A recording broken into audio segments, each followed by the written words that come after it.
ब्रह्मानन्दं परमसुखदं केवलं ज्ञानमूर्तिं द्वन्द्वातीतं गगनसदृशं तत्त्वमस्यादि लक्ष्यम् एकं नित्यं विमलमचलं सर्वधी साक्षिभूतं भावातीतं त्रिगुणरहितं सद्गुरुं नमामि।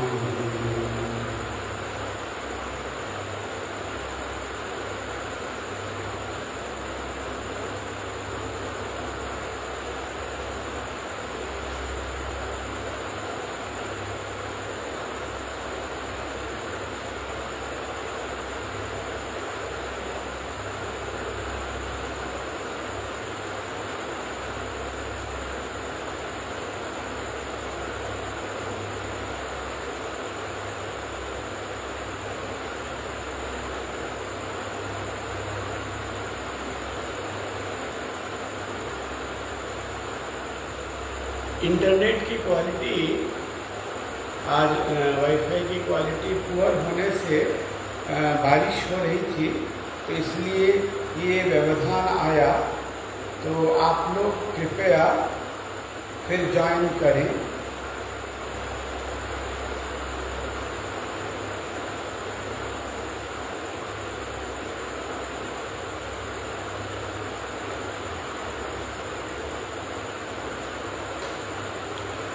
तो जो हम कह रहे थे कि यहाँ भगवान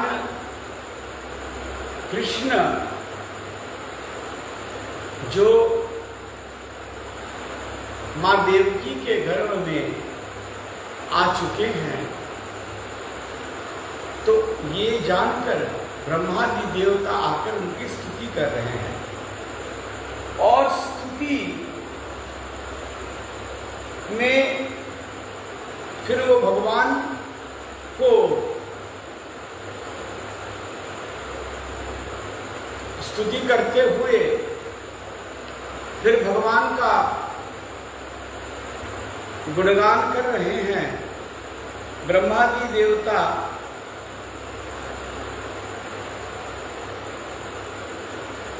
कह रहे हैं कि जो लोग आपके चरण कमलों की शरण नहीं लेते हैं तथा हे भगवान आपके प्रति भक्ति भाव से रहित होने के कारण जिनकी बुद्धि शुद्ध नहीं हो पाती है, वे अपने को झूठ मूठ का ही मुक्त मानने लगते हैं और वास्तव में तो वे बद्ध जीव ही हैं। यदि वे बड़ी तपस्या और साधन का कष्ट उठाकर किसी प्रकार से ऊंचे पद को प्राप्त भी कर लेते हैं, तो मन का पूर्ण निरोध न होने के कारण, बुद्ध पूर्ण रूप से शुद्ध न होने के कारण उनका पतन फिर हो जाता है। जैसे रावण जी का देखा गया। रावण तपस्वी थे, उन्होंने बड़ा उच्च पद प्राप्त किया, भगवान शंकर को दर्शन किया, शंकर ने उन्हें वर दिया, लेकिन उन्होंने उस शक्ति को गलत काम में उपयोग किया तो पतन हो गया। तो इसीलिए बड़ा सावधान होने की आवश्यकता है।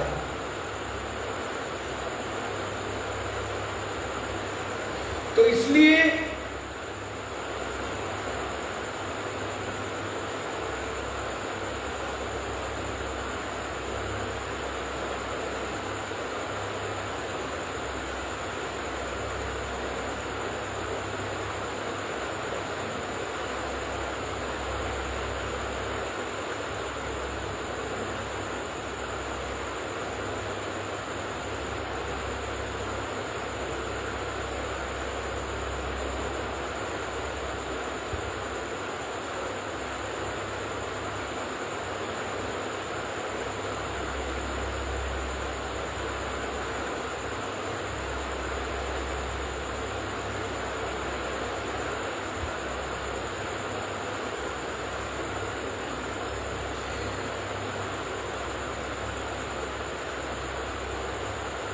ये इंटरनेट का क्या होता है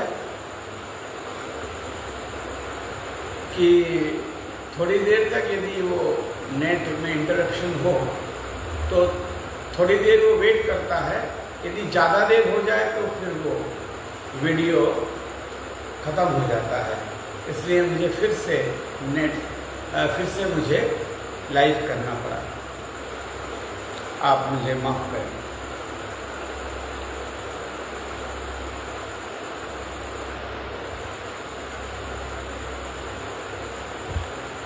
अब बड़ी अच्छी बात कह रहे हैं, तथा तेन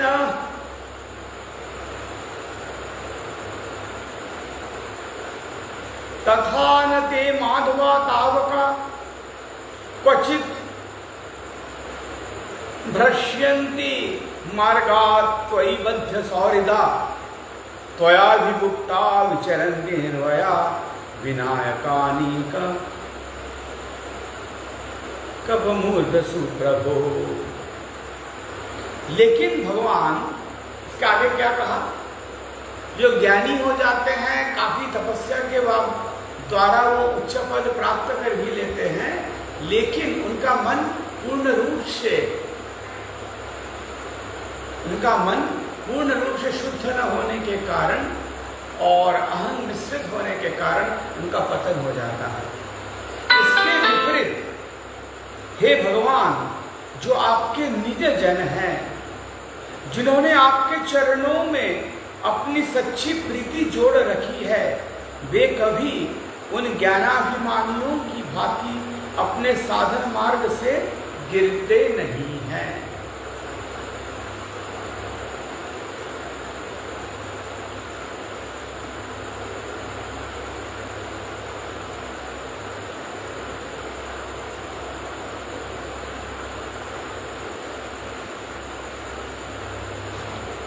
सत्वं विशुद्धं श्रयते भवान् स्थितौ शरीरिणां श्रेय उपायनं वपुः वेद क्रिया योग तपः समाधिभिः स्तर्वाहणं येन जनः समीहते।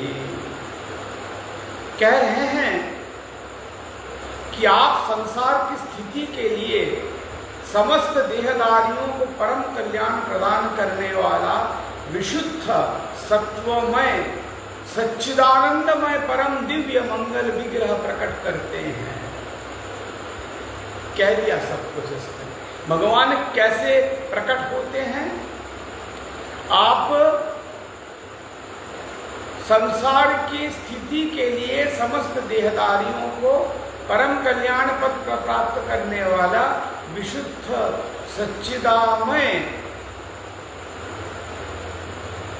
सच्चिदानंदमय परम दिव्य मंगल विग्रह प्रकट करते हैं। इसलिए भगवान को कहा जाता है सच्चिदानंद घन विग्रह।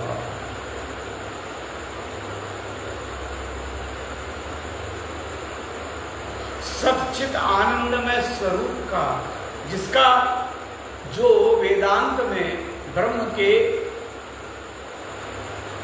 एक स्वरूप लक्षण, एक तटस्थ लक्षण है। स्वरूप लक्षण है जो उनके निराकार निर्गुण निर्विशेष रूप में जो उनकी स्थिति है, तब वो सत्य स्वरूप है, चित स्वरूप है, आनंद स्वरूप है। नाम रूपात्मक जगत वहां नहीं है, केवल चेतन रूप में है। और ब्रह्म का तटस्थ लक्षण क्या है? प्रकृति को आश्रय करके जब वो जड़ जगत के रूप में प्रकट होते हैं, तो ये समस्त कॉस्मिक एग्जिस्टेंस, ये सारा जो जड़ स्वरूप उनका तटस्थ रूप है, उनका तटस्थ रूप है, तटस्थ स्वरूप है। तो तटस्थ स्वरूप में भगवान इस जगत के रूप में दिखते हैं और ये जो है उनका जो परम मंगलमय जो स्वरूप है, परम मंगलमय जो स्वरूप है,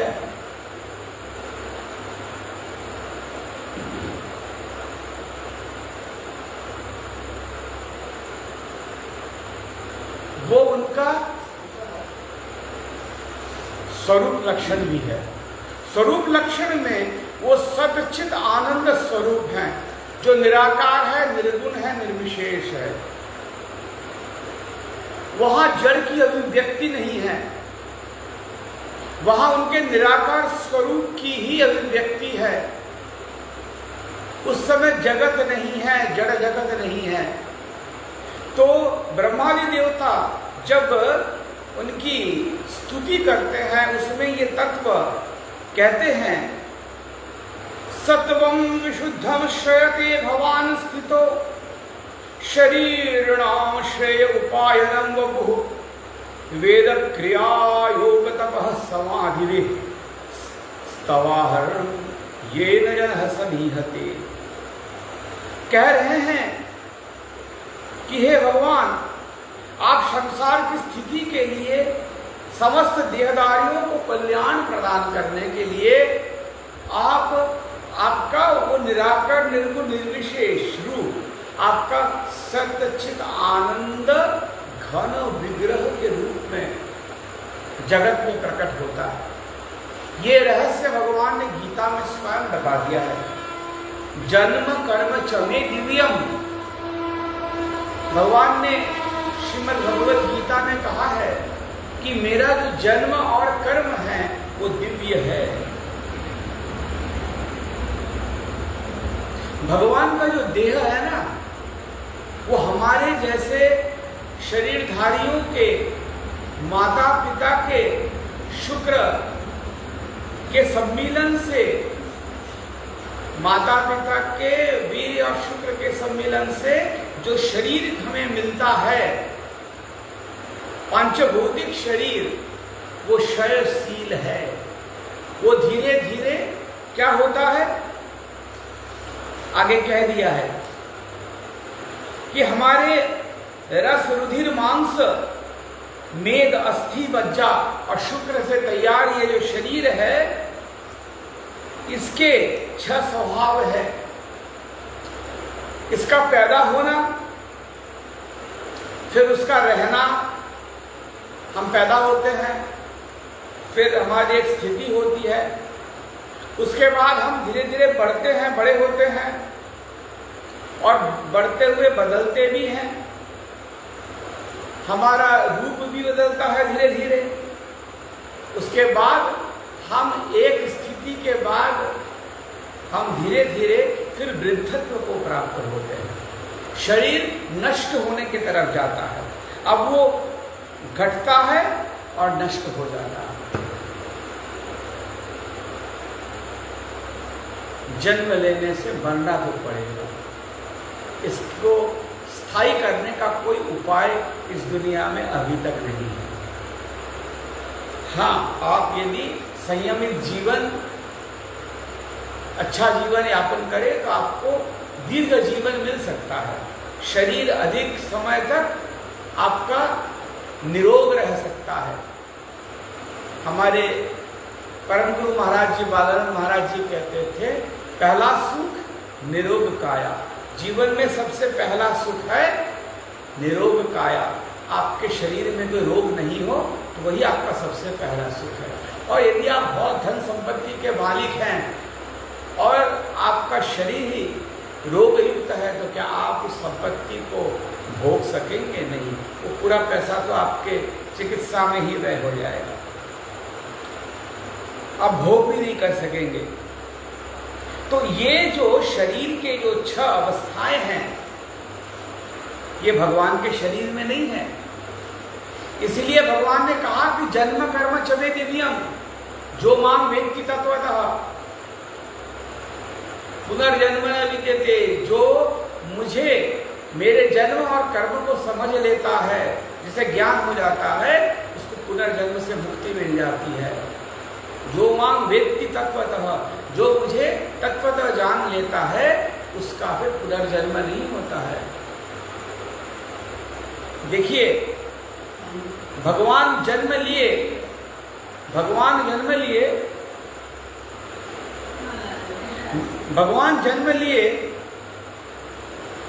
और 125 वर्ष तक जिए। ভগবান জন্ম নিয়ে 125 বছর জীবিত হয়েছিলেন। এর আগে যেটা আমি বলছিলাম, যেখানে আমাদের যে পাঞ্চভৌতিক শরীর আর ভগবানের শরীরের মধ্যে ডিফারেন্স আছে। আমাদের পাঞ্চভৌতিক শরীর, তার জন্ম হবে, সেটা তারপরে থাকবে, তারপরে সেটা বড় হবে, একটা লেভেল পর্যন্ত সে যৌবনকে ধরে রাখতে পারবে, তারপরে তার যৌবন নষ্ট হবে, ওর বৃদ্ধত্ব প্রাপ্ত হবে, তারপরে সে শেষ হয়ে যাবে। এই 6টা স্টেজ দিয়ে আমরা যাই। কিন্তু ভগবানের শরীর হচ্ছে দিব্য শরীর। যদিও দেখা যাচ্ছে যে ভগবান মাতৃগর্ভে এসছেন, এখানে একটা রহস্য আছে। তার তেজ সেখানে প্রতিষ্ঠিত হয়েছে, কিন্তু তিনি ঠিক মাতৃগর্ভ থেকে বেরিয়ে আসেননি, তিনি প্রকট হয়েছিলেন। এরপরে দেখবেন কংসের কারাগারে তিনি প্রকট হলেন চতুর্ভুজ রূপে। দেবকী তখন একবারে ঘোর নিদ্রায়, তখন বসুদেব তাকে দর্শন করলেন চতুর্ভুজ রূপে। বসুদেবকে দেখিয়ে দিলেন, বললেন দেখো, তুমি আর দেবকী আমাকে পুত্ররূপে পাওয়ার জন্যে 12,000 বছর তপস্যা করেছিলে, তাই জন্য আজকে তোমাদের পুত্ররূপে আমি যে স্বয়ং ভগবান তোমাকে দেখিয়ে দিলাম। তারপরে সঙ্গে সঙ্গে দ্বিভুজ হয়ে গেলেন, আবার দুটো ভুজায় চলে গেলেন। ये रहस्य है। भगवान गर्भस्थ हुए थे, माँ देवकी के शरीर में गर्भ लक्षण आए थे, उनसे माता देवकी की आभा बहुत बढ़ गई थी। कंस को भी देखकर लगा कि अरे अब तो गड़बड़ हो गया, ये अष्टम गर्भ में ये तो स्वयं भगवान ही आ गए हैं। और वो बिल्कुल पागल की तरह, वो पागल की तरह आसीन संविष्ट तिष्ठन भुंजान पर्यटन मध्यम चिंतयानो ऋषिकेशम अपश्यत तन्मयम जगत। वो उठते बैठते खाते पीते सोते जागते चलते फिरते सर्वदा ही श्री कृष्ण के चिंतन में लगा रहा। जैसे कोई अब रात को सोते हैं तब घर के बाहर भी खड़का होता है, कोई आवाज होती है, सूखी पत्तियों पर किसी का चलने का आवाज आता है, तो आपको लगता है कोई आपको समस्या करने वाला कोई आ तो नहीं गया है। তো তাই জন্য সেরকম দেবকীর মধ্যে এই প্রচন্ড আভা মণ্ডল দেখে কংস বুঝতে পারলেন, বুদ্ধিমান ব্যক্তি ছিলেন, বিদ্বান ব্যক্তি ছিলেন, বুঝতে পারলেন এবার আমার মৃত্যু এসে উপস্থিত। তখন সে চলতে ফিরতে, উঠতে বসতে, খাতে পিতে, শুতে জাগতে, চলতে ফিরতে সবসময় সে কৃষ্ণের ভয় রয়েছে। যেখানে যেখানেই তার চোখ পড়ছে, এমনকি রাত্রি সে ঘুমোতে পারছে না, একটু আওয়াজ হলেই উঠে দেখছে কেউ এলো কিনা, যেরকম আমরা দেখি। ঋষিকেশম अपश्यत तन्मयम जगत। সে ঋষিকেশ কৃষ্ণকেই সর্বত্র দেখছে। একটা শ্লোক আছে ভাগবতে,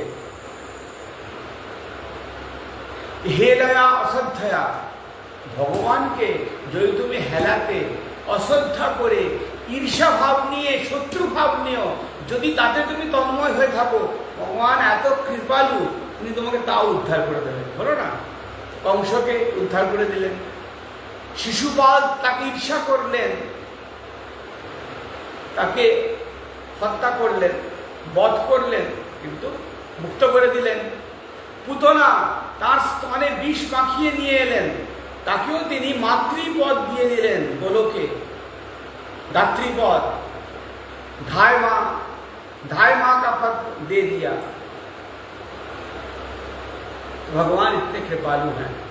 जो उनके प्रति ईर्ष्या भाव रखता है, यदि लेकिन वो ईर्ष्या से भी यदि वो भगवान को हर समय चिंता में रखते हैं, यदि ईर्ष्या नहीं हो से भगवान के सब समय भगवान प्रति शेषा ताके चिंताएं मने मध्य रेखे जाए ताहलेও তার মুক্তি হয়ে যায়। ভগবান এমনই কৃপালু এবং ঘুরি ঘুরি প্রমাণ আমরা দেখতে পাচ্ছি স্বয়ং ইয়েতে।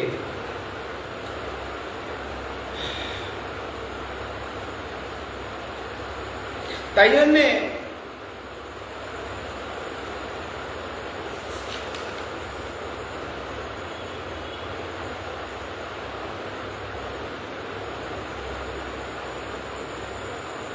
एक और बात है,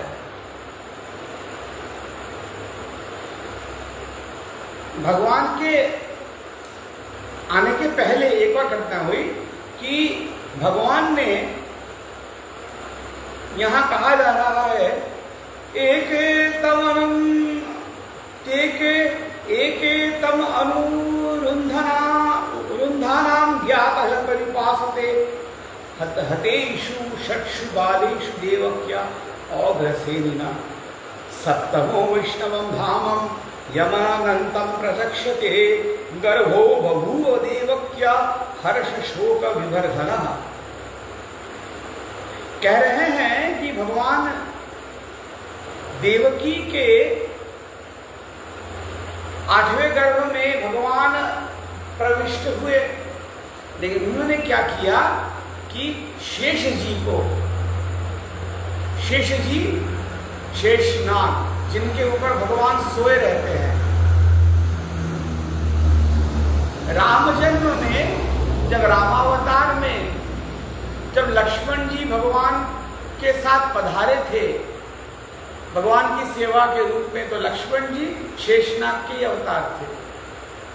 तो लक्ष्मण जी को बीच बीच में थोड़ा दुख होता था कि हम छोटे भाई हैं, इसलिए भगवान हर समय हमारी बात नहीं मानते हैं। हम भगवान को यदि बड़े भाई होते ना तो डांट डपट के उनको रोक लेते वनवास, ऐसा राज्य छोड़ के एक माता के कहने पर राज्य छोड़ के चले गए, इससे तो प्रजा को दुख मिला ना। तो भगवान ने उनके मन की बात समझ ली। भगवान कितने कृपालु हैं। भगवान ने कहा ठीक है भाई, शेषनाग से कहा जो भगवान के सेवक हैं, जिनके ऊपर भगवान शेषशाही भगवान कहा जाता है, उन्होंने शेषनाग को कहा कि इस बार मैं तुम्हें बड़ा भाई मान लूंगा और जाओ तुम भगवान के सप्तम गर्भ में देवकी के सप्तम गर्भ में जन्म ले लो और सप्तम गर्भ में जन्म लेके तुम मेरे बड़े भाई बलराम बन जाओ। उनको शंकरषण भी कहा जाता है। क्यों शंकरषण कहा जाता है? क्योंकि हम लोगों को थोड़ा समझ में नहीं आता है कि रोहिणी के पुत्र माने जाते हैं और फिर देवकी के भी कैसे।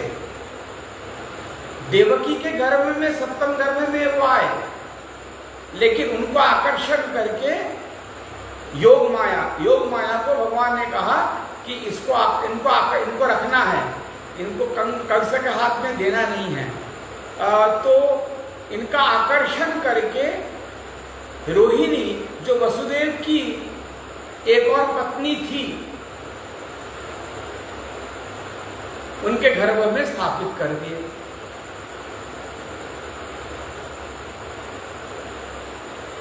রামাবতারে এই শেষনাগ ভগবানের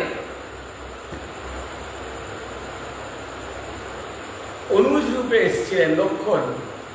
তিনি অনেক সময় মনে করতেন আমি ভগবানকে অনেক ব্যাপারে ভগবানকে আমি বড় ভাই হলে শাসন করে বলতাম না না ওসব রাজ্য সারতে হবে না, তুমি রাজ্য করো তাহলে পৃথিবীর মঙ্গল হবে। করতে পারি না, আমাকে ওনার কথাই শুনতে হয়। এটাই ভগবান শুনে উনি অন্তর্যামী, তিনি হেসেছিলেন। তাই জন্য তিনি শেষনাগকে বললেন যে যাও এবার তোমাকে আমি বড় ভাই বানিয়ে দিলাম, তোমার কথা শুনবো, তুমি গিয়ে দেবকীর গর্ভে ঢুকে পড়ো। আর ওখান থেকে তোমাকে নিজের যোগ মায়াকে তিনি আদেশ করলেন, এই গর্ভ নষ্ট হতে দেওয়া যাবে না, একে সংকর্ষণ আকর্ষণ করে বসুদেবের আর এক স্ত্রী রোহিণীর গর্ভে স্থাপন করে দাও, সেখানে বলরামের জন্ম হবে। তাই জন্য বলরামের আগে জন্ম হলো বলে বলরাম হলেন ভগবানের বড় ভ্রাতা, আসল কিন্তু দেবকীর গর্ভেই সন্তান, তাকে আকর্ষণ করে নিয়ে যাওয়া হলো রোহিণীর গর্ভে। কিরম ভগবানের কৃপা, নিজের সেবককেও নিজের বড় দাদার ভূমিকায় তিনি নিয়ে এলেন।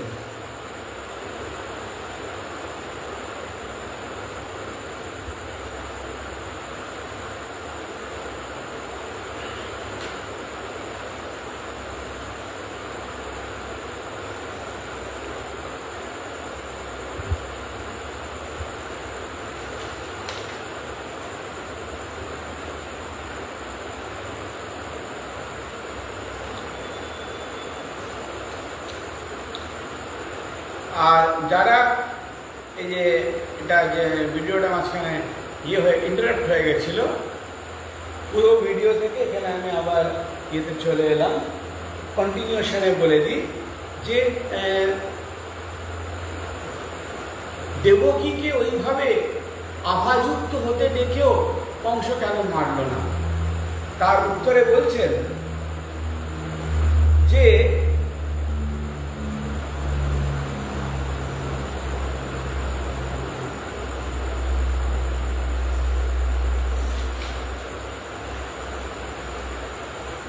কংসের মনে যখন সে দেখল যে দেবকীর মধ্যে পরম তেজ এসে গেছে, তার মুখমণ্ডলে আভায় বুঝতে পারছে এবার যে গর্ভে এসছেন তিনি আর কেউ নন, স্বয়ং ভগবান।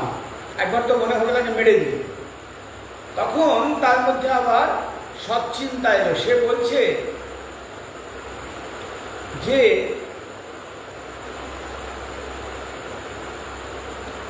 किमद्य तस्मिन् करणीयमाशु मे यदर्थतन्त्रो न विहन्ति विक्रमं स्त्रियः सर्व स्वशु। स्वसा माने बोन, स्वसुर गुरुमत्य वध्यो वधो वधोयम यशः श्रियं हन्तिनु कालमायु। বলছে যে কংস মনে মনে ভাবছে যে কি করা উচিত, দেবকীকে মারা ঠিক হবে কি না। একবার ভাবছে মেরেই দিই, তারপর ভাবছে না আমি বীর পুরুষ, আমার তো অহংকার আছে যে বীরত্ব নিয়ে। বলছে জগতে বলে যে বীর পুরুষ যদি স্বার্থবশ নিজের পরাক্রমকে কখনো কলঙ্কিত করে না। এক তো তিনটে ব্যাপার, একটা তো স্ত্রী শরীর, দ্বিতীয় হচ্ছে আমার বোন, আর তৃতীয় হচ্ছে গর্ভবতী। একে যদি মারি, আরে সে শাস্ত্রজ্ঞ বটে, শাস্ত্র জানে না কংস এমন নয়, সে বিদ্বান লোক, যেরকম রাবণ বিশাল বড় বিদ্বান ছিলেন। আরে রাবণের মতন ওরকম বিদ্বান কম ছিল? ওই যে শিব তাণ্ডব স্তোত্র হয়তো লিখেছে,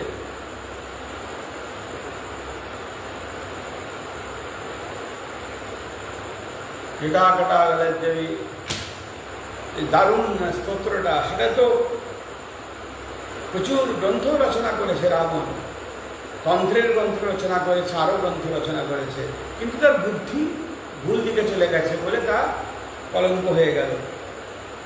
তো তাই জন্য বলছে যে আমি যদি তাকে মেরে দিই তাহলে আমার এক্ষুনি আমার কীর্তি, আমার লক্ষ্মী আর আমার আয়ু নষ্ট হয়ে যাবে।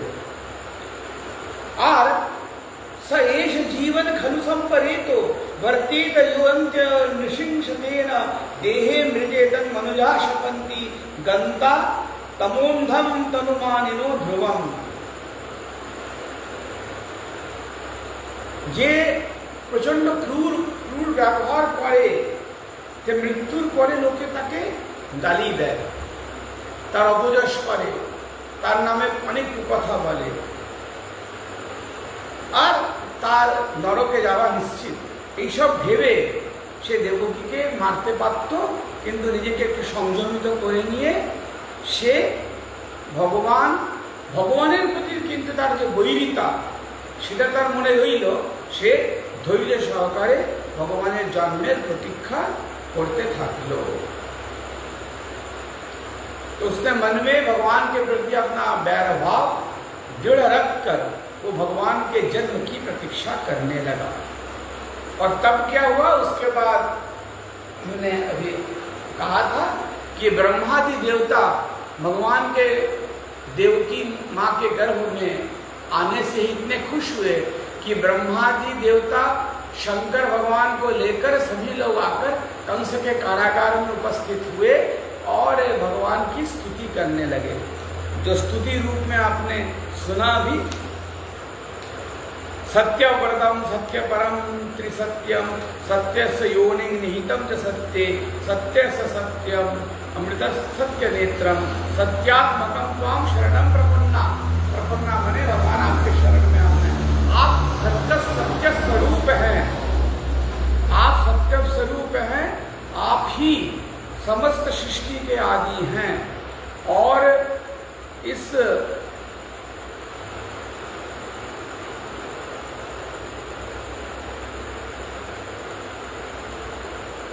ये सृष्टि का बनना, सृष्ट होना, पालन होना और लय होना, इसके भी परे आप हैं।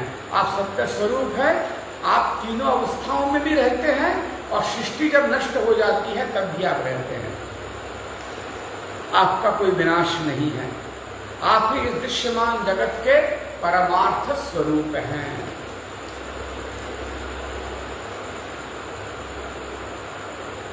न नाम रूपे गुण कर्म भी निरूपितव्ये तव तव तस्य साक्षिणः मनोवचोभ्याम अनुमेय वत मनो देव क्रियायाम प्रतियंत्यथापि। कह रहे हैं कि भगवान मन और वेदवाणी के द्वारा केवल आपके स्वरूप का अनुमान मात्र होता है। ये वेद आपकी सारी व्याख्या नहीं कर पाते हैं, आप तो असीम हैं, ससीम शास्त्र आपकी व्याख्या कैसे करेंगे। इन सब से वेद उपनिषद इनके द्वारा आपके स्वरूप का अनुमान मात्र होता है। भगवान এই বেদ ইত্যাদি যে ধর্মগ্রন্থ এর দ্বারা আপনাকে পূর্ণরূপে বিবেচন করা যায় না, তারা আপনার আভাস, আপনার সম্বন্ধে অনুমান করে, अपना स्वरूपेर अनुमान करे, अपना संबंधे बोले, क्योंकि आप उनके द्वारा दृश्य नहीं है, उनके साक्षी हैं। वेद वेदांत उपनिषद को आपको दिखते हैं, वेद वेदांत उपनिषद भी आपको देख नहीं सकते हैं, आप उनके साक्षी हैं। इसलिए आपके गुण जन्म और कर्म आदि के द्वारा आपके नाम और रूप का निरूपण नहीं किया जा सकता है।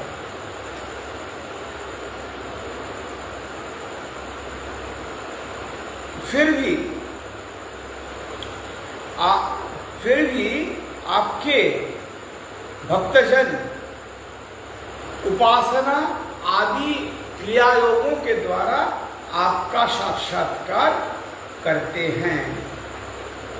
शृण्वन् गृह्णन् संस्मरन् यशंश्चिन्तयन् नामानि रूपाणि च मंगलानि ते क्रियासु यस्त्वच्चरणारविन्दयो राविष्ट चेता न भवाय कल्पते। कह रहे हैं कि जो पुरुष आपके मंगलमय नामों और रूपों का श्रवण कीर्तन स्मरण और ध्यान करता है और आपके चरण कमलों की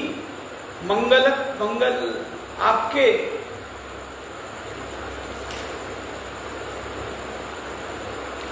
चरण कमलों की सेवा में ही अपना चित्त लगाए रखता है, उसे फिर जन्म मृत्यु रूप संसार चक्र में नहीं आना पड़ता।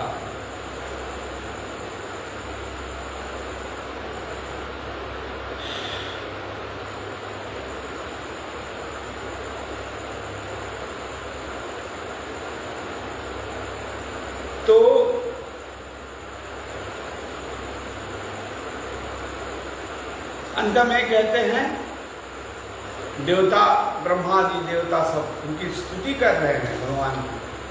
कह रहे हैं मत्स्याश्व कच्छप नृसिंह वराह हंस राजन्य विप्र विवेदिषु कृतावतारः त्वं पासिनस्त्रिभुवनं च यथाधुनेश भारं भुवो हरयतु तव वंदनं ते।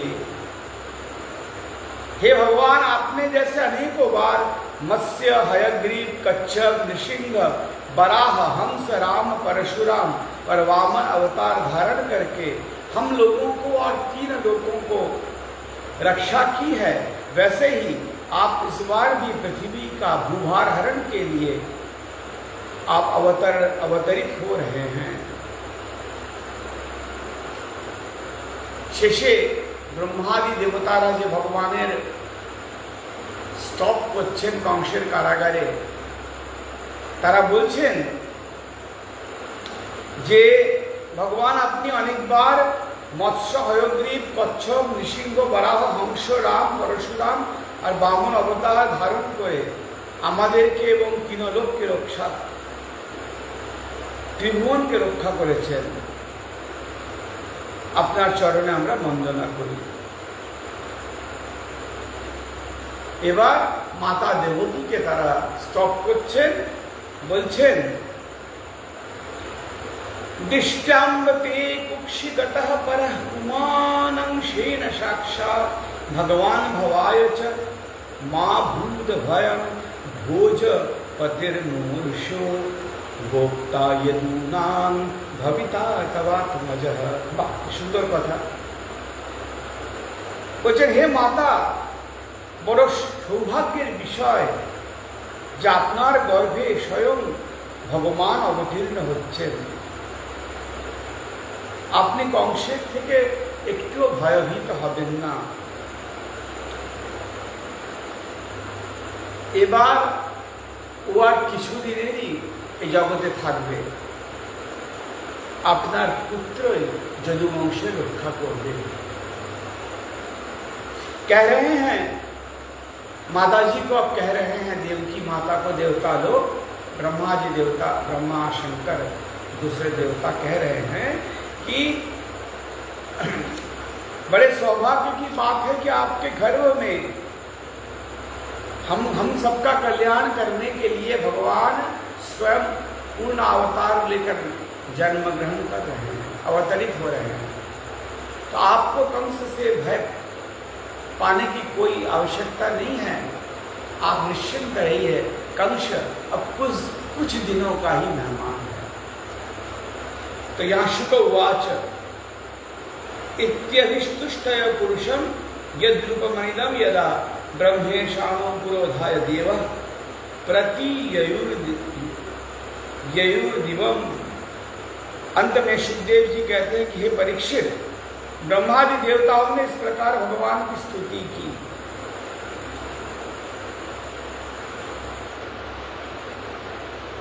इसके बाद ब्रह्मा और शंकर जी सभी देवता सब स्वर्ग में लौट गए। अब 3 अध्याय में भगवान कृष्ण का प्राकट्य होता है। यहाँ बड़ा सुंदर विवेचन है। अब 3 अध्यायते भगवान कृष्णेर अवतार হচ্ছে। দেখুন এই অধ্যায়টা অপূর্ব। এখানে এত সুন্দরভাবে ভগবানের অবতারের বর্ণনা করা হয়েছে। তখন প্রকৃতি কিরকম রূপ ধারণ করেছে, চারিদিকে কিরকম বাতাবরণ, এই সমস্তের ব্যাখ্যা এখানে করা হয়েছে। আপনারা মন দিয়ে শুনুন। देखिए शिष्य उवाच, सुखदेव बोलছেন, सुखदेव जी कह रहे हैं 3 अध्याय में 10वें स्कंध के भगवान श्री कृष्ण का प्राकट्य हो रहा है, जन्म ले रहे हैं। अतः सर्वगुणोपेतः कालः परम शोभनः यर्होर्वाजन जन्मक्षं क्षांतर्षगृहतारकम्। कह रहे हैं कि भगवान का जन्म केवल देवताओं को खुशी नहीं दे रहा है, प्रकृति जो भगवान का ही अंश है वो भी खुश हो रही है। अर्थात समस्त शुभ गुणों के साथ प्रकृति भी मंगलमय हो रही है। শুধু দেবতারাই নয়, আশেপাশের সেই সময়কার যে প্রকৃতি সে নিজেও সুন্দর রূপ ধারণ করেছে, মঙ্গলময় রূপ ধারণ করেছে। সেই সময় রোহিণী নক্ষত্র ছিল। আকাশের সমস্ত নক্ষত্র গ্রহ তারা তারা শান্ত এবং সৌম্য ভাব ধারণ করেছিল। अर्थात समस्त शुभ गुणों के युक्त बहुत सुहावना मौसम आ गया। रोहिणी नक्षत्र था और आकाश के सभी नक्षत्र ग्रह और तारे शांत और सौम्य हो रहा है। दिशः प्रसेदुर्गगनं निर्मलोडु गणोदयम् मही मंगल भूयिष्ठ पुरग्राम प्रजाकरा। भगवान का जन्म का समय तो आ ही रहा है। अब जुलाई आने वाला है।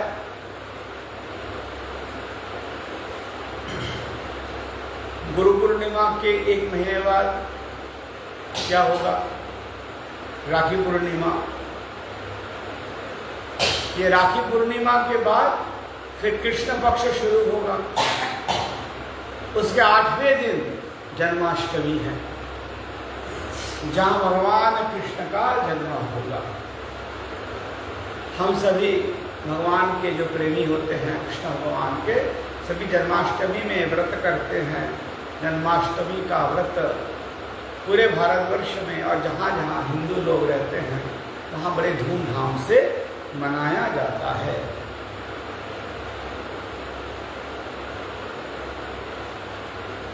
देखिए, जैसे अंतःकरण अपना हृदय शुद्ध होने पर भगवान का आविर्भाव होता है। कहाँ होता है? अंदर, हृदय में। जो भगवान की साधना करते हैं, आराधना करते हैं, उनका अंतःकरण जब जन्म जन्मांतर के विषय वासनाओं से कलुषित मन जब शुद्ध हो जाता है, तब भगवान अंतःकरण में आविर्भूत होते हैं। जो स्वयं भगवान जो एक भक्त के लिए एकांत रूप से उसका अपना है।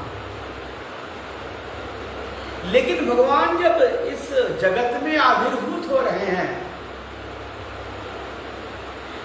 तो तब पूरा समष्टि ब्रह्मांड सब कुछ आनंदित हो रहा है। बड़ा सुंदर विवेचन, इसको ध्यान से सुनिए। एक भक्त के मन में उसका हृदय निर्मल होने पर, भगवान आविर्भूत होने पर जो आनंद उसके मन में आता है, वैसा ही भगवान जब स्थूल रूप में आविर्भूत हो रहे हैं लीला करने के लिए, तब सारी प्रकृति भगवान के अनुकूल हो गई। अर्थात काल, समय, दिशाएं, पृथ्वी, जल, अग्नि, वायु, आकाश, मन और आत्मा, ये सभी शुद्ध हो गए। भगवान के आविर्भाव के लिए बाहें फैलाएं, स्तुतिबद्ध रूप में आनंदित हो रहे हैं। अर्थात भगवान का आनंद आविर्भाव इस प्रकृति को विशुद्ध कर रहा है, आनंदित कर रहा है। अर्थात আমরা যেরকম একজন ভক্ত যখন ভগবানকে খুব সাধনা করে হৃদয়ে অন্তঃকরণ অনুভব করেন, তার অন্তঃকরণ পূর্ণ রূপেণ বিশুদ্ধ হয়ে গেলেই তবে সেখানে ঈশ্বরের সাক্ষাৎকার হয়। সেরকম ভগবান আজকে স্থূল রূপে অবতীর্ণ হচ্ছেন। তো স্থূল রূপে অবতীর্ণ হচ্ছেন, তো তার যে তটস্থ রূপ, ব্রহ্মের যে তটস্থ লক্ষণ রূপে এই যে নাম রূপাত্মক এই যে পৃথিবী, ভূমণ্ডল এবং এই সবই কি তাতে আছে? তাতে কাল মানে সময়, দিশা, 10টা দিশা বলে, পূর্ব পশ্চিম উত্তর দক্ষিণ, তারপরে পূর্বোত্তর হচ্ছে ঈশান কোণ, তারপরে হচ্ছে এদিকে অগ্নিকোণ, বায়ু কোণ, নৈঋত কোণ। তো চারটে 8টা দিশা হয়ে গেল। আর ঊর্ধ্ব অধ দিশা 10টা হয়। আমরা সাধারণভাবে 4টে বলি, কিন্তু 10 দিশায় বলতে হয়, 10টা দিশা হয়। এরা সবাই খুশি, পৃথিবী, জল, অগ্নি, বায়ু, আকাশ সবাই খুশি ভগবান জন্মগ্রহণ করছেন।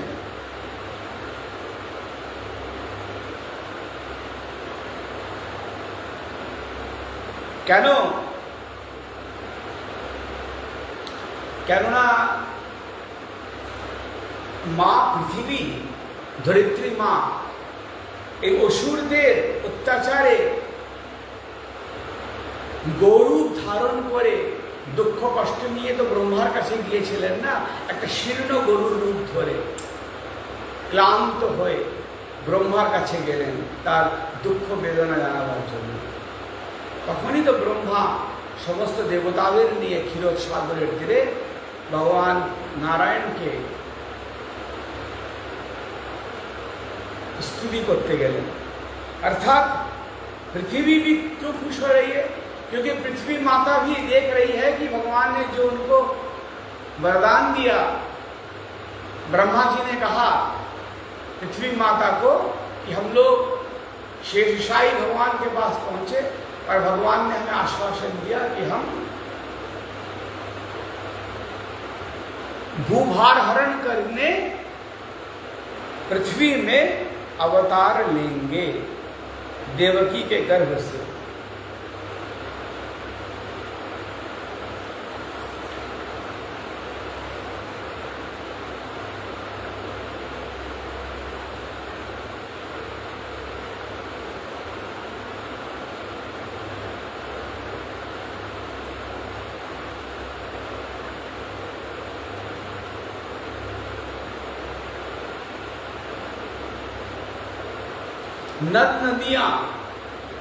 नद नदियां भी खुशी हो रही हैं। क्यों? क्योंकि नदियों को जो सौभाग्य किसी अवतार में नहीं मिला वो कृष्णावतार में मिला। श्री कृष्ण की चतुर्थ पटरानी है कालिंदी जी। अवतार लेते ही यमुना नदी के तट पर जाना, ग्वालवाल एवं गोपियों के साथ जल क्रीड़ा करना, उन्हें अपनी पटरानी बनाना, इन सब बातों को सोचकर नदी आनंद से भर गई। खूब सुंदर कथा है যে নদীরাও কেন খুশি হচ্ছে? কেন নদীরা যে সৌভাগ্য কোনো ভগবানের অবতারে লাভ করেনি, তারা এবার সেই সৌভাগ্য লাভ করছে। কি লাভ করছে? খুব মন দিয়ে শুনুন। এটা জানি না আপনারা কতজন জানেন যে কালিন্দী, কালিন্দী মানে যমুনা, ভগবান অবতার নিতেই যমুনার তটে গিয়ে গ্বালবাল এবং গোপীদের সঙ্গে জলক্রীড়া করেছেন এবং কালিন্দীকে নিজের পটরানি বানিয়েছিলেন যমুনাকে। তাই জন্যে এটা ভেবে নদীরাও আনন্দ করছে। যমুনার আরেক नाम হচ্ছে कालिंदी। अर्थात भगवान नदियां इसलिए आनंदित हो रही हैं कि भगवान ने अवतार लेते ही यमुना नदी के किनारे जाकर ग्वाल वालों के साथ और गोपी माताओं के साथ जो क्रीड़ाएं की थी और यमुना का ही एक और नाम कालिंदी जी है। कालिंदी जी को अपना पटरानी बनाया था भगवान ने। इसीलिए नदियां भी अपने को बहुत खुशी का अनुभव कर रही हैं।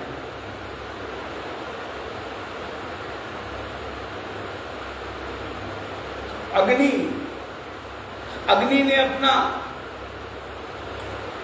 अवतार में भगवान ने व्योमासुर तृणावर्त कालीय दमन से आकाश, वायु और जल की शुद्धि की। मृद भक्षण से, ये सब रहस्य है, मृद भक्षण से पृथ्वी की और अग्निपान से अग्नि की। भगवान ने 2 बार अग्नि को अपने मुंह में धारण किया।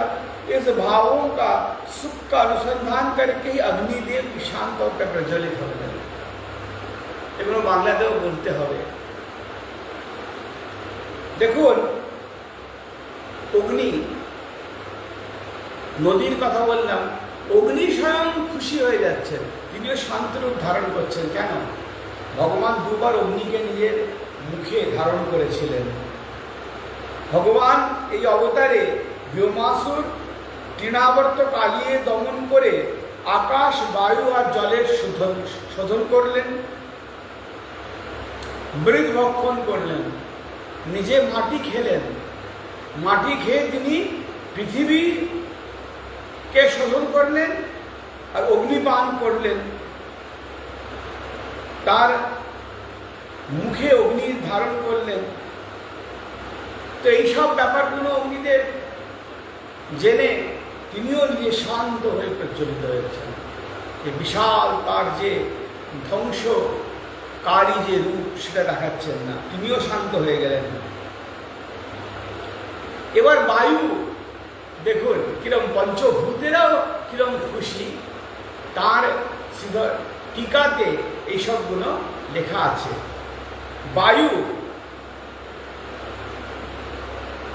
বায়ু সুন্দরভাবে শীতল মন্দ হয়ে খুব সুন্দর রূপ নিয়ে, মৃদু মৃদু বায়ু, যা আমাদের শরীর এবং মনকে শান্ত করে দেয়, সুখ দেয়, সেরকম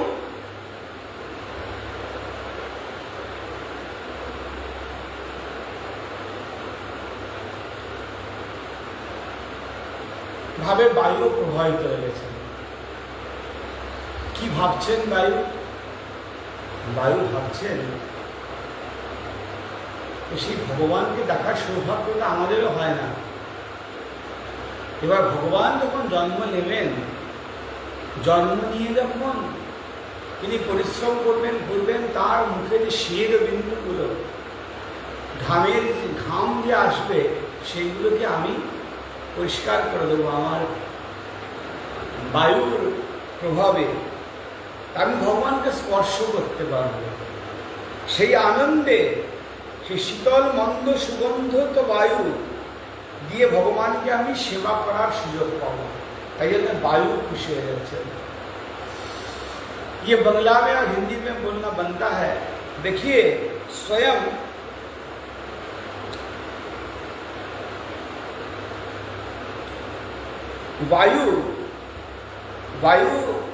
वायु जी सोच रहे हैं कि भगवान की सेवा करेंगे कैसे। जब भगवान श्री कृष्ण चंद्र के मुखारविंद पर श्रमजनित स्वेद बिंदु मैंने पसीना आएगा, तो तब मैं शीतल मंद सुगंध गंध गति से उन्हें सुखाऊंगा। तो भगवान को स्पर्श करने का मुझे अनुभव प्राप्त होगा। इससे यह सोचकर पहले से ही मैं भगवान की सेवा का अभ्यास प्रारंभ कर दूं, कहकर वायु भी सुंदर सुंदर सौम्य शीतल रूप लेकर मंद मंद बहने लगी भगवान के आने के पहले।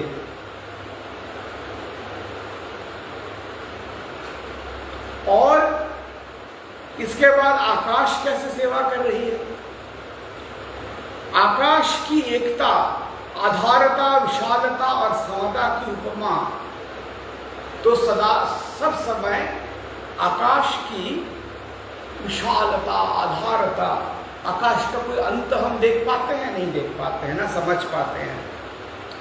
उसकी उपमा भगवान के साथ दी जाती है, किंतु आकाश का अपना कोई रंग नहीं होता है, लेकिन वो नीला दिखता है। तो भगवान की ये जो आकाश है उसका जो नीला रंग है, यह भगवान के अंग से उपमा देने से चरितार्थ हो जाएगी। नीलाकाश, नीला वर्ण भगवान का। तो इसको सोचकर नीले चदौवे में हीरो के समान तारों की झालरें उस नीले आकाश में तारों के समान, जो झल्लर होता है ना, जहां से लाइट, सैंडेलियर्स बोलते हैं हम लोग अपने की वाले होकर के, और जो हमारा ये क्या लगाई झालोर जगह আমরা লাগাই বাড়িতে, সুন্দর তাতে লাইট থাকে। तो সেরকম वैसे ही आकाश तारों को लेकर झालर के रूप में शोभायमान हो रही है। नक्षत्र, अब नक्षत्र लोग क्या सोच रहे हैं?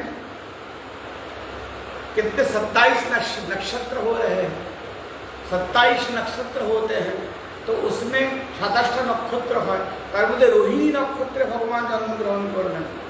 तो नक्षत्र सोच रहे हैं कि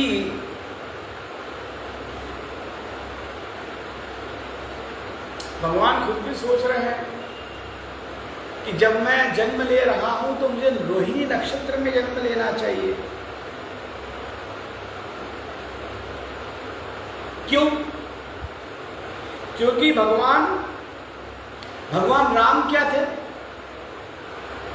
भगवान राम ने किस वंश में जन्म ग्रहण किया था? सूर्य वंश में। और भगवान कृष्ण जन्म ग्रहण किए थे चंद्र वंश में। ध्यान से सुनिए, भगवान राम ने सूर्य वंश में जन्म ग्रहण किया था और भगवान कृष्ण ने चंद्र वंश में जन्म ग्रहण किया। तो भगवान ने रोहिणी नक्षत्र में क्यों जन्म लिया? चंद्रमा की, चंद्रवंश माने चंद्रमा, चंद्रमा की सबसे प्यारी पत्नी रोहिणी है। चंद्रमा की सबसे प्यारी पत्नी रोहिणी है, इसीलिए भगवान ने रोहिणी नक्षत्र में जन्म लेना उचित समझा। খুব সুন্দর কথা যে ভগবান জন্মের সময় ভাবলেন যে আমি রোহিণী নক্ষত্রে জন্মগ্রহণ করি। কেননা যে ভগবান রাম সূর্য বংশে জন্মগ্রহণ করেছিলেন। আর মন দিয়ে শুনুন আপনারা, যে ভগবান রাম সূর্য বংশে জন্মগ্রহণ করেছিলেন और भगवान कृष्ण चंद्रवंशे जन्मग्रहण करेছিলেন। तो भगवान मने मने भाबलेन चंद्रमार जे सबचेয়ে तार निजेर जे पत्नीके তিনি সবচেয়ে বেশি ভালোবাসেন তিনি হচ্ছেন রোহিণী। তাই জন্য তিনি রোহিণী নক্ষত্রে জন্মগ্রহণ করার ইচ্ছা প্রকাশ করলেন।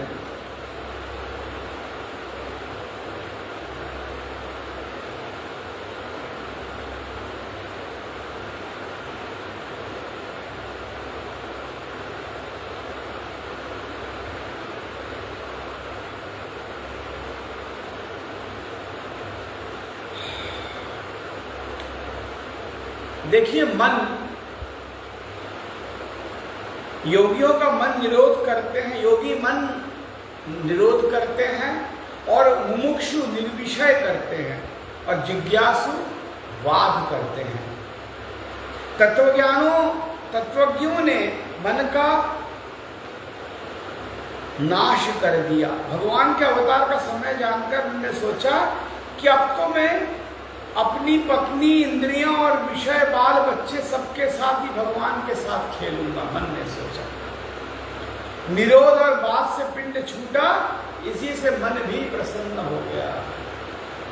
अरे योगी तो हमारा निरोध करते रहते हैं मन का, अब तो जो प्रेम है, जो भगवान से मिलने का जो आनंद है, वो सब लेकर मैं भगवान की इस लीला में सहयोग दूंगा। इसलिए वो भी खुश हो गया, मन निर्मल हो गया। शब्द स्पर्श रूप रस गंध का परित्याग कर देने पर भगवान मिलते हैं। लेकिन यहां तो भगवान शब्द स्पर्श रूप रस गंध इनके द्वारा ही वो जगत को आनंद देंगे, तो ये सभी निर्मल रूप हो गए।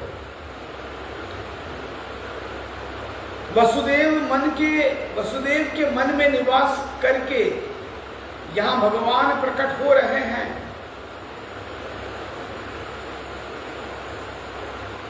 तो सबको वो आनंद देने लगे। संतों में, स्वर्ग में और उपवन में सुमन, शुद्ध मन, देवता और पुष्प आनंदित हो गए। क्यों न हो, माधव विष्णु का आगमन हो रहा है। भाद्रमास,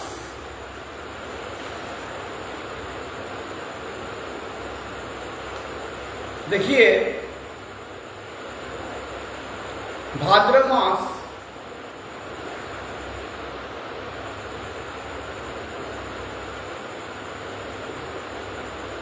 कहते हैं भगवान का जन्म कब हुआ?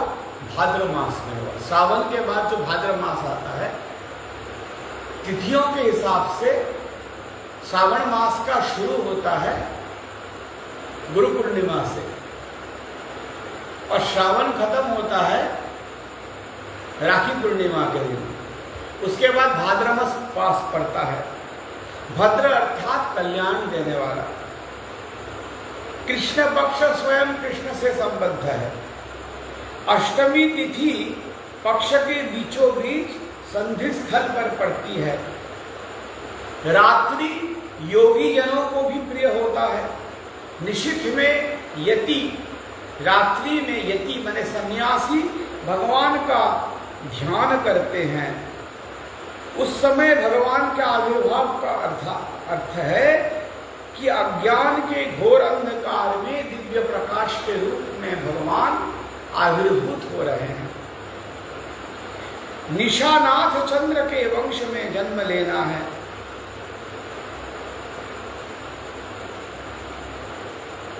निशा बने रात्रि, उसके नाथ कौन है? चंद्र, और उनके वंश में, चंद्र वंश में जन्म ग्रहण ले रहे हैं। तो निशा के मध्य भाग में अवतीर्ण होना उचित है।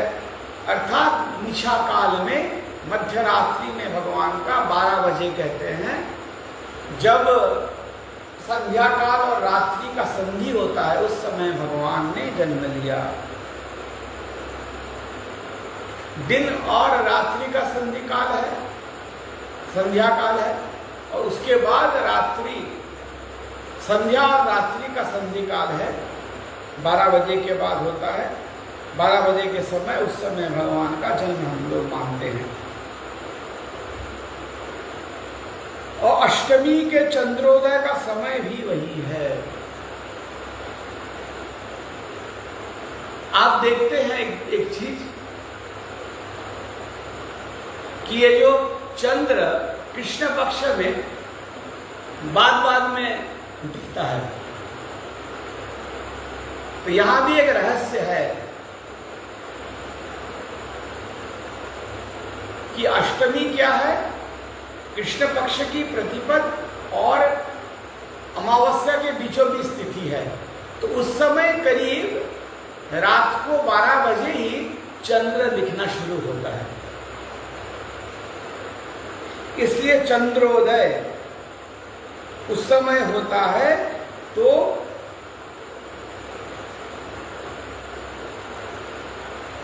इसीलिए भगवान ने उस मध्य रात्रि में जन्म ग्रहण किया जिस समय चंद्रोदय होता है।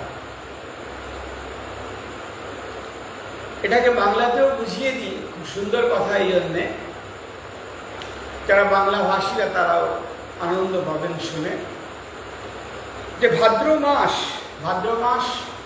ভগবান ভাদ্র মাসে জন্মগ্রহণ করেছিলেন।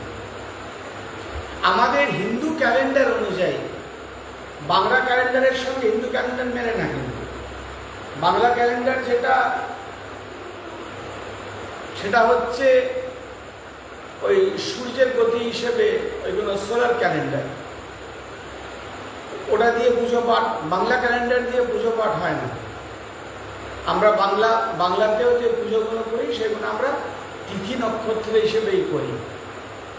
আসল ক্যালেন্ডার হচ্ছে আমাদের আসল, যদিও বাঙালিরা বৈশাখ মাসে নববর্ষ পালন করেন, এটা নিয়ে খুব একটা গর্বিত হবার কিছু নেই। এটা আমাদের যখন আমরা পরাধীন ছিলাম,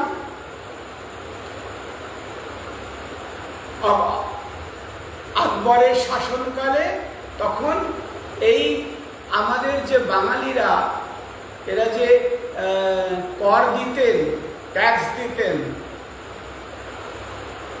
আকবরকে, তারা সেই সময় ওদের সঙ্গে আমাদের তিথি নক্ষত্রের মিল হতো না। তখন জোর করে বাংলায় এই বাংলা ক্যালেন্ডার ওদের হিজরি সানের সঙ্গে মিলিয়ে সেটা প্রচলন করা হলো। তাই জন্য আমাদের এবার 1431, এটার সঙ্গে হিন্দু ক্যালেন্ডারের কোনো মিল নেই, আর এটা সোলার ক্যালেন্ডার। আমাদের আসল পরম্পরা হচ্ছে হিন্দু ক্যালেন্ডার। হিন্দু ক্যালেন্ডার দিন বার দিয়ে হয় না, তিথি নক্ষত্র দিয়ে হয়। আর আমাদের হিন্দু ক্যালেন্ডার হচ্ছে, আমাদের বছর শুরু হয় চৈত্র, বৈশাখ, জ্যৈষ্ঠ, আষাঢ়, শ্রাবণ, ভাদ্র, কুয়ার, কার্তিক, অগ্রহায়ণ, পৌষ, মাঘ, ফাল্গুন। চৈত্র মাসে বর্ষ শুরু হয়। তো বাংলা মাস হঠাৎ বৈশাখ মাস থেকে বাংলা মাস কেন শুরু হয়ে গেল? বিচার করে দেখবেন। তো এটা সত্যতা আমি বলছি। চৈত্র মাসের শুক্লপক্ষের প্রতিপদ তিথি যখন নবরাত্রি শুরু হয়, যেখানে গিয়ে আমাদের অষ্টমীতে অন্নপূর্ণা পুজো, বাসন্তী পুজো এবং নবমীর দিন রামনবমীর পুজো হয়, ওটাই হচ্ছে আসল হিন্দু ক্যালেন্ডার। এবার আমাদের চৈত্র মাসের শুক্লপক্ষে বিক্রম সম্বত,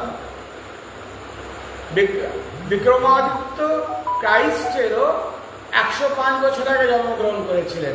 তো বিক্রম সম্বত অনুযায়ী আমাদের এখন 2081 ক্রস করে এইবার চৈত্র নবরাত্রির প্রতিপদ তিথিতে আমরা 2082 সালে পড়লাম। আর ইংরেজি ক্যালেন্ডার হিসেবে আমরা এখন 2025-এ রয়েছি। একটা 56-57 বছরের একটা ডিফারেন্স রয়েছে দুইটি ক্যালেন্ডারে। এখানে আমি বলছি যে আমাদের আসল ভাদ্র মাসটা শুরু হয় হিন্দু ক্যালেন্ডার অনুযায়ী, আমাদের মাস যে শুরু হয় পূর্ণিমা থেকে পূর্ণিমা। গুরু পূর্ণিমা থেকে নিয়ে রাখি পূর্ণিমা হচ্ছে শ্রাবণ মাস। আমাদের দেওঘরে হচ্ছে সবাই জল নিয়ে এসে যে ভগবান বৈদ্যনাথকে যে অর্পণ করেন, সেটা শ্রাবণ মাস হয় গুরু পূর্ণিমা থেকে রাখি পূর্ণিমা। রাখি পূর্ণিমার পরের দিন থেকে ইয়ে শুরু হয়ে যায়। রাখি পূর্ণিমার পরের দিন থেকে আপনার ভাদ্র মাস শুরু হয়ে যায়। তো ভাদ্র মাসের তৃতীয়ার দিন আমাদের গুরুদেব দেহত্যাগ করেছিলেন, সেটা এবার 11 আগস্ট পড়ছে। এবার কলকাতায় গুরু মহারাজজির এই তিরোধান তিথি সমস্ত শিষ্য ভক্তদের আগ্রহে এবার পালন করার চিন্তা করছি। কলকাতায় একটা হল ভাড়া করে সেখানে গুরু মহারাজজির তিরোধান তিথি পালন করা হবে। তো সেই সময় আমি কলকাতায় যাব এবং গুরু মহারাজজির তিরোধান তিথি সেই হলে গুরু মহারাজজির ছবি রেখে, যেটা 2011 থেকে 2019 পর্যন্ত হয়েছিল, সেটা মাঝখানে বন্ধ ছিল 4-5 বছর, এবার আবার সেটাকে শুরু করার ইচ্ছা আমাদের মনে হয়েছে। এখন গুরু মহারাজের যেরকম কৃপা হবে সেরকম হবে।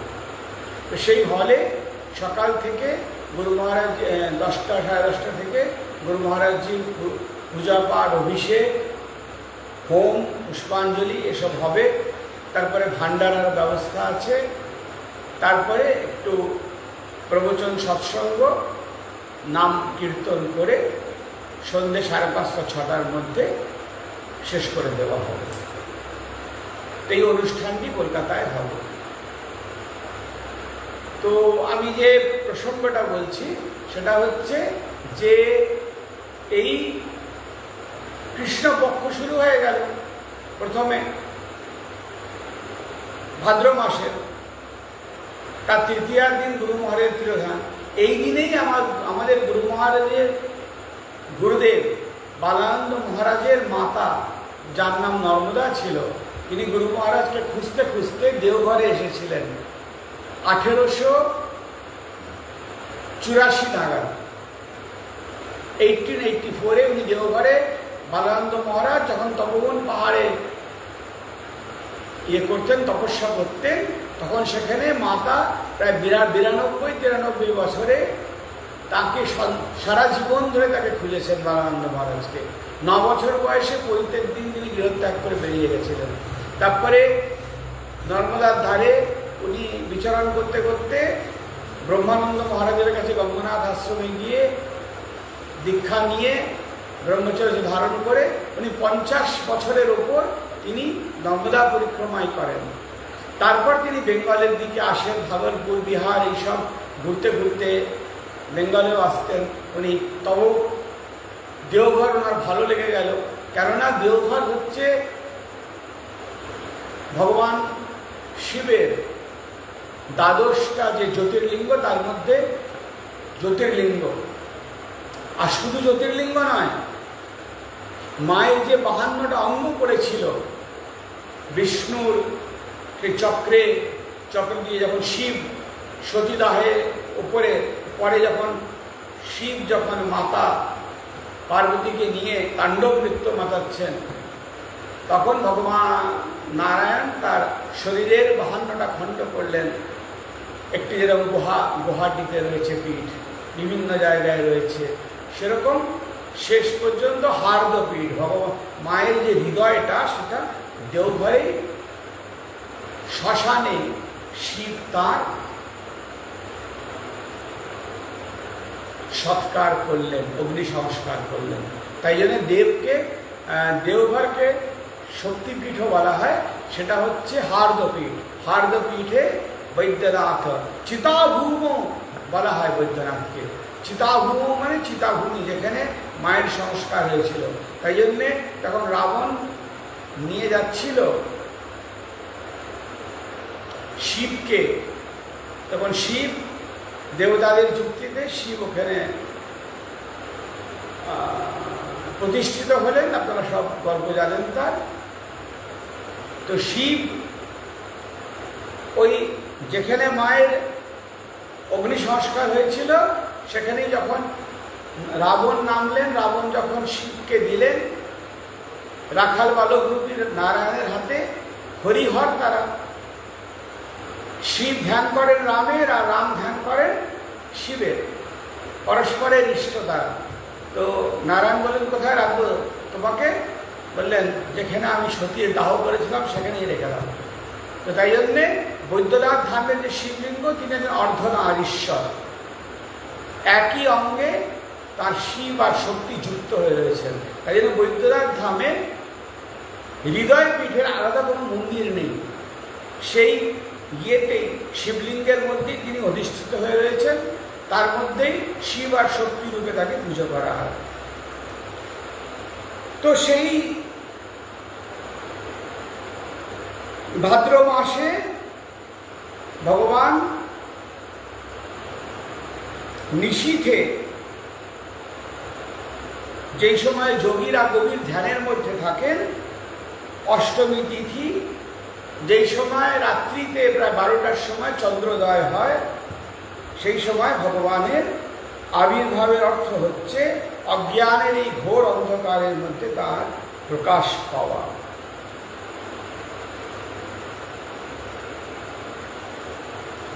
तो आज के एक नहीं, तो आप लोगों ने अब तक कथा सुनी। तो भगवान ने भाद्र मास को चुना और कृष्ण पक्ष तो स्वयं भगवान कृष्ण से संबद्ध है। अष्टमी तिथि में क्या होता है कृष्ण पक्ष की, उस समय रात को करीब 12 बजे ही चंद्रोदय होता है और परम यति लोग, सन्यासी लोग उस समय भगवान की ध्यान में लीन रहते हैं। समस्त विश्व ब्रह्मांड उस समय शांत हो जाता है।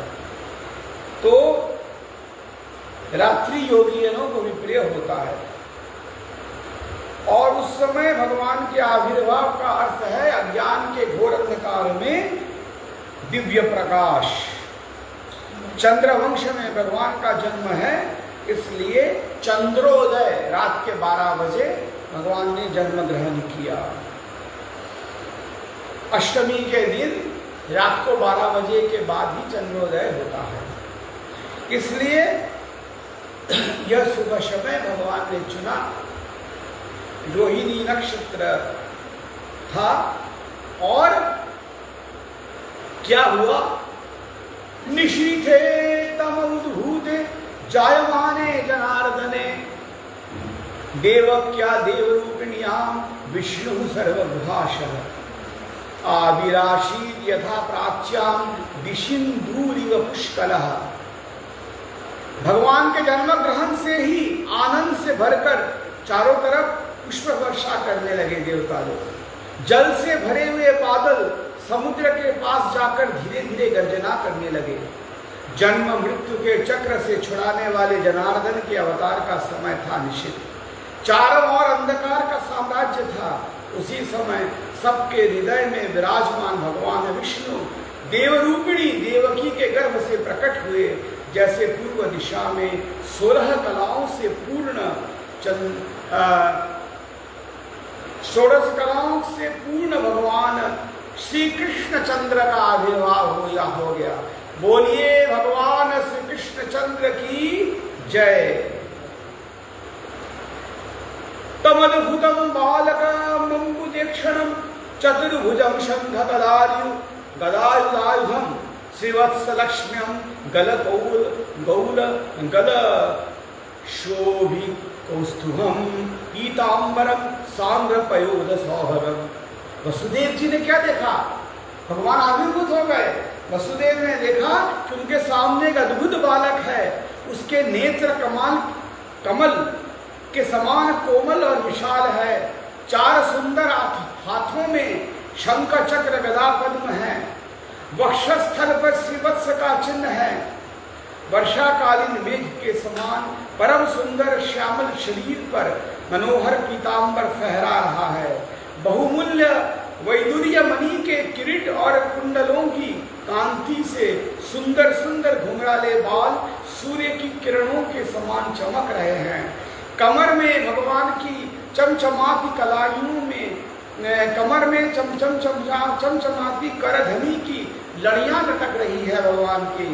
बाहों में बाजूबंद और कलाइयों में कंकन शोभायमान हो रहे हैं। इन सब आभूषणों से सुशोभित बालक के अंग से अंग अनोखी छटक रही थे। तो इस तरह भगवान को दर्शन करके वसुदेव बहुत आह्लादित हो गए। बोलिए श्री कृष्ण भगवान चंद्र की जय। भगवान कृष्ण का आविर्भाव हो गया है। अब आगे की कथा अगले बृहस्पतिवार को होगी और आज यही खत्म कर देते हैं। जय कृष्ण हरे श्री कृष्ण हरे दुखियों के दुख दूर करे। जय जय कृष्ण हरे हरे कृष्ण कृष्ण कृष्ण हरे हरे हरे राम हरे राम राम राम हरे हरे। जब चारों तरफ अंधियारा हो, आशा का दिन किनारा हो, तब कोई न देख निहारा हो, तब तू ही बेड़ा पार करे। जय जय कृष्ण हरे हरे कृष्ण कृष्ण कृष्ण हरे हरे, हरे राम राम राम हरे हरे। मीरा तेरी चरण की दासी और अखियां तेरी दरस प्यासी, दे दर्शन हमें वैकुंठवासी, भवसागर जल पार करे। जय जय कृष्ण हरे हरे कृष्ण कृष्ण कृष्ण हरे हरे, हरे राम राम राम हरे हरे। तू चाहे तो सब कुछ कर दे और विष को भी अमृत बना दे, पूर्ण कर दे उनकी आशा जो भी तेरा ध्यान करे। जय जय कृष्ण हरे कृष्ण कृष्ण कृष्ण हरे हरे, हरे राम राम राम हरे हरे। भजनिता नाहं तिष्ठामि वैकुंठे, योगिनां हृदयेन च मदभक्ता यत्र गायन्ति तत्र तिष्ठामि नारद। वैकुंठ वा जोगिनिदे नाही मोर स्थान, शिखायामि सदा थाकी यथा हरिर्नाम। नयनं गललसुधारया वदनं गदगदरुद्धया गिरा, पुलरकैर्निचितं वपु कदा तव नाम ग्रहणे भविष्यति। कবে তব নাম নিতে পুলক জাগিবে যেতে, অশ্রুধারা বহিবে দুনয়নে আমার। হে গোপী বল্লভ কবে তব কৃপা হবে, কবে মোরে হারাইব নাম হবে সারা। হরের নামৈব কেবলম, কলৌ নাস্তৈব গতিরন্যথা। হরিনাম হরিনাম সার, নাম বিনা হরির জীবে গতি নাহি আর। भज निताई गौर राधे श्याम, हरे कृष्ण हरे राम। जय राधे राधे राधे राधे राधे राधे राधे, जय राधे राधे राधे राधे राधे राधे राधे, जय राधे राधे राधे राधे राधे राधे, जय राधे राधे राधे राधे राधे राधे। बोलिए श्री वृंदावन बिहारी लाल की, नित्यानंद महाप्रभु की, हरिनाम संकीर्तन की, श्री गुरु महाराज जी की, श्री गुरु महाराज जी की, श्री परम गुरु महाराज जी की, श्री परम गुरु महाराज जी की, रात पर श्री ब्रह्मानंद महाराज की, रात पर श्री ब्रह्मानंद महाराज की, राधे श्याम की, सीताराम की, बजरंग बली की, देवी माई की, बाबा बैद्यनाथ की, भक्त मंडली की, भक्त और भगवान की, सभी संतन की।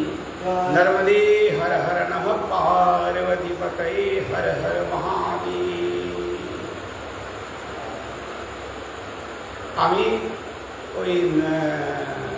मैंने फेसबुक के ये सारे जो प्रवचन है इनको संरक्षित रखने के लिए मैंने YouTube चैनल खोला है पवित्रानंद ब्रह्मचारी नाम से। तो इसलिए हम इन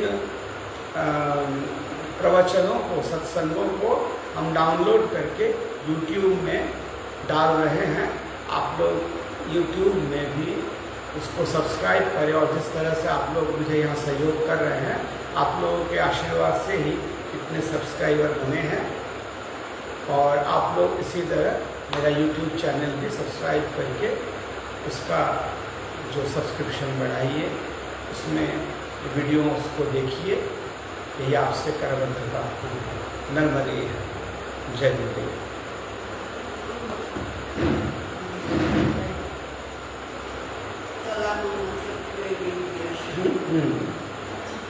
अच्छा जो